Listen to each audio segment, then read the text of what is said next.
Hi and welcome back to Normski TV, doing another transfer daily.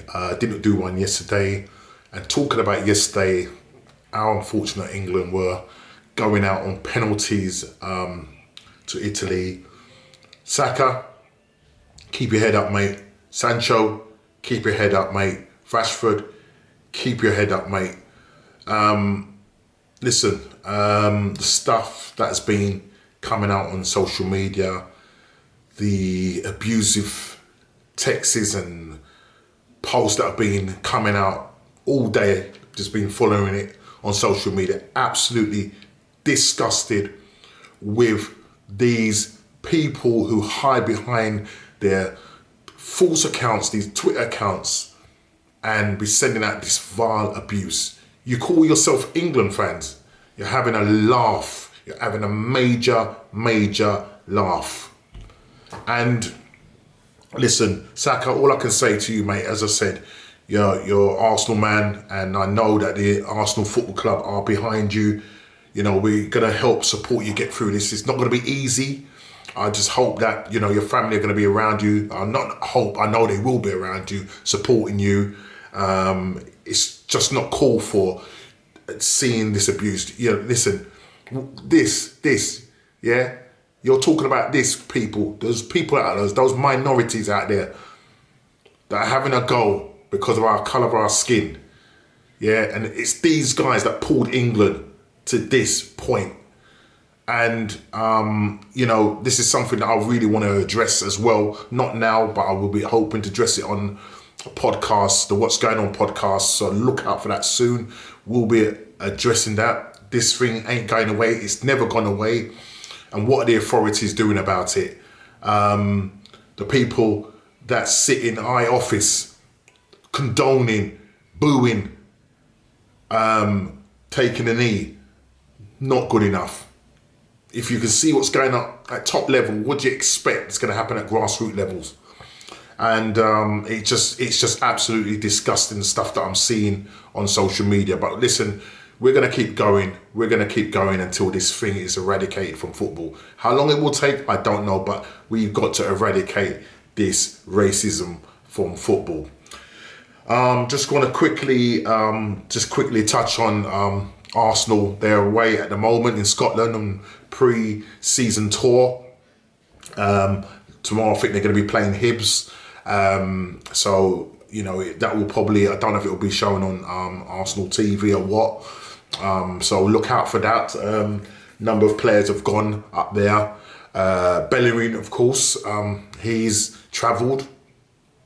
But we're hearing stories that I don't know how true it is, that he came back to Conley and was basically demanding that, you know, this Football London is talked about. It's demanding that he wants to move. He wants to move to Inter Milan, and the problem is that Arsenal want to get him fully off their books, but the Italian clubs, a lot of them are cash strapped at the moment and wouldn't be able to afford him.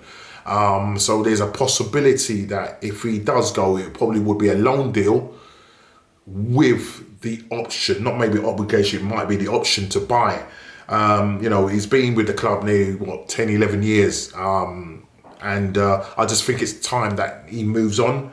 But it seems as if Inter Milan are looking at alternatives, maybe because what Arsenal want for Bellerin. And it's going to be difficult, but they're saying that Inter Milan have found an alternative.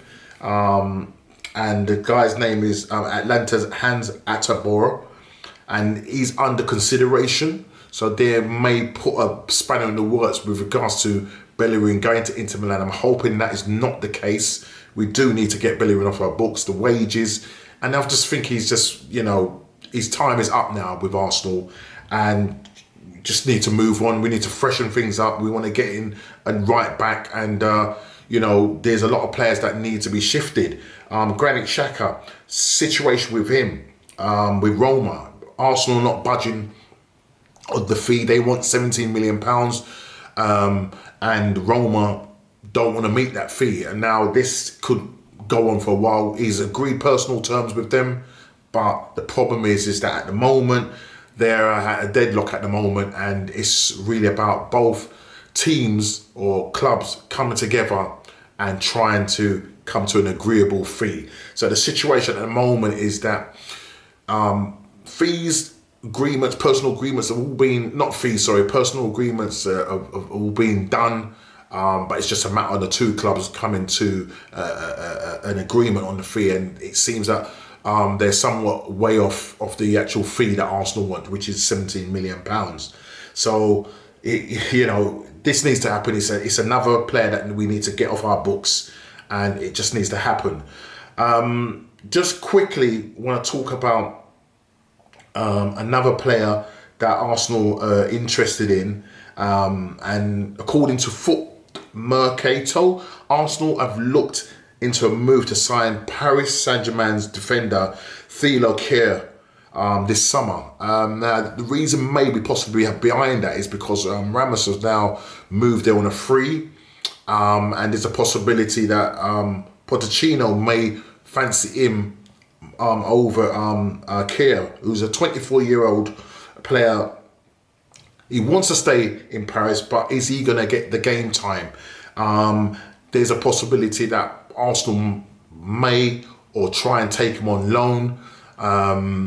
If that's possible, if he ain't going to get the game time, will they take him on loan? So it seems that, again, we've shown some interest in this. He's a German defender who plays for Paris Saint-Germain, hasn't had much game time with them, but now bringing in Ramos to the club now means that it could mean that his game time could be more limited. So Arsenal are moving for this player here, who's 24 years old, German defender, and we'll have to just watch this space concerning that. And talking about other defenders, White, the White deal.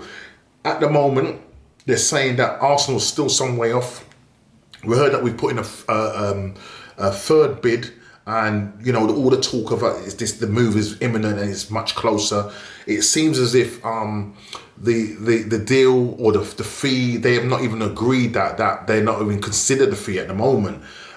So lots of reports coming from different media outlets, some saying it's almost done and it's just a matter of time, and other their local papers down there saying no, that's not the case.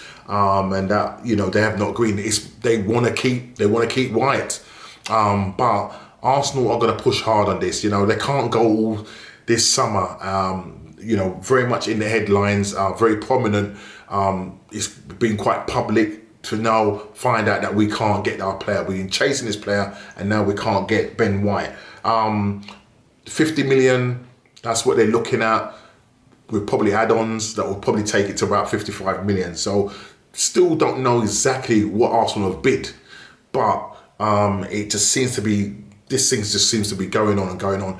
Obviously, he's just finished the Euros and didn't really figure, but he's obviously going to have to go away on holiday for a couple of weeks or so, and then hopefully during that period of time, Arsenal will get something done. As I said, pre-season has started and everything, and if we want to get this guy, we want to get him integrated into the side, and maybe even join them over in Florida for their pre-season. Whether that's going to happen or not, don't know, but we'll just have to, again, wait and see what happens there in that situation. Another talk is that, according to the record, Arsenal have opened up talks with Wolves midfielder Ruben Neves over a summer move. As I said, we're hoping that Granit Xhaka will be the one that will make way for him. Ruben Neves is a 24-year-old attacking midfielder, and or it kind of plays in that number like 6'8" role. Scores goals, good tackler.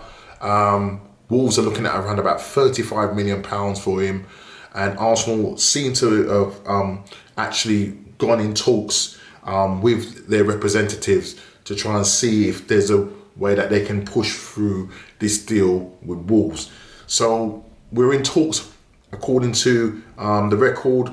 We'll see, we'll watch and see what happens concerning that. We do need to get midfielders in. Absolutely need to get midfielders in. We've got Lukonga, who's past his medicals, probably in the country at the moment, or quarantine at the moment. So once he comes out, it'll be our second signing. Tavares has obviously joined the rest of the team and gone on the pre-season up to Scotland. So we'll probably get a good look at him. But Lukonga will probably be the next deal to be actually the next deal to be announced, and we'll see what happens there. So talks with Neves, and hopefully we might be able to get him. Yves Bissouma, nothing is really happening at the moment. That I'm hoping that something will happen. The Owa links, again, lots of players. Linked FC, we're interested in a lot of players, but it's just really about making this thing happen. Locatelli, will we get Locatelli? I think he's going to end up at Juve. Just after winning the Euros, you know, he's going to want to play at the top level. Arsenal not in any European competitions, and personally speaking, I just don't think we'll get him. But if Juve cannot bump up the fee, then we're there in the wings waiting, ready to pounce. Hopefully we can persuade Locatelli to come to Arsenal. But that's really it on the transfers at the moment. It's very quiet still. Just hoping that something will get going concerning the bigger players. Maddison, we're hearing again that news is flying about, according to AFC Bell, that we can offer him a 5-year deal, double his wages. Whether it's true or not, don't know. We're only reporting what we're hearing and seeing. Let's wait and see what happens concerning the Maddison deal. If we get him, what a midfield will we have? Partey. If we get Neves, sounds great. Looks good. So hopefully something can get done. It looks like Arsenal are going to spend, but they just need to hurry up on their negotiations and just get these deals over the line. We take too long. But now with the Euros over, hopefully things can speed up. And again, let me say, Saka, Rashford, Sancho, don't worry, mate. We're behind you 100%. 100%. Guys, thank you for supporting the video. Please like, subscribe if you're new, and I'll see you on the next Transfer Daily. Take care.